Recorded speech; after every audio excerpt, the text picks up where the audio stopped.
Hello and welcome to Riverside Tech. Today we're going to look at the Atari Flashback 4.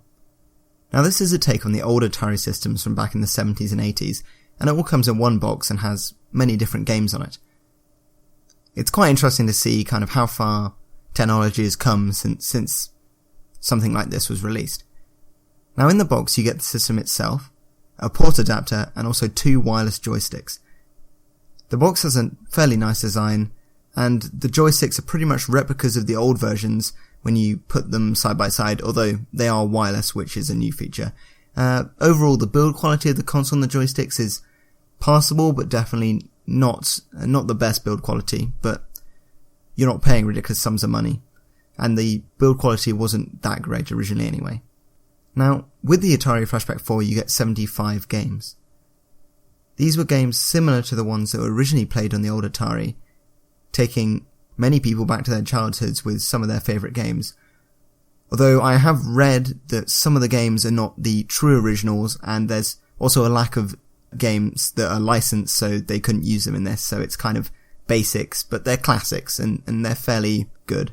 The console uses a kind of retro graphic scheme for the menu and also inside its games, which helps create a kind of Atari retro system feel. Now, some of the games included are things like Space Invaders and Asteroids, which are classics, but again aren't licensed, aren't truly licensed products, and they're kind of not the actual games. They're similar ones, but they're not the exact ones that would have been on the system at the time. I like the wireless joysticks, but they do have to have batteries inside, and the build quality is not very good. The joystick has reset, start, and select controls, and the box also has power and kind of similar controls to that.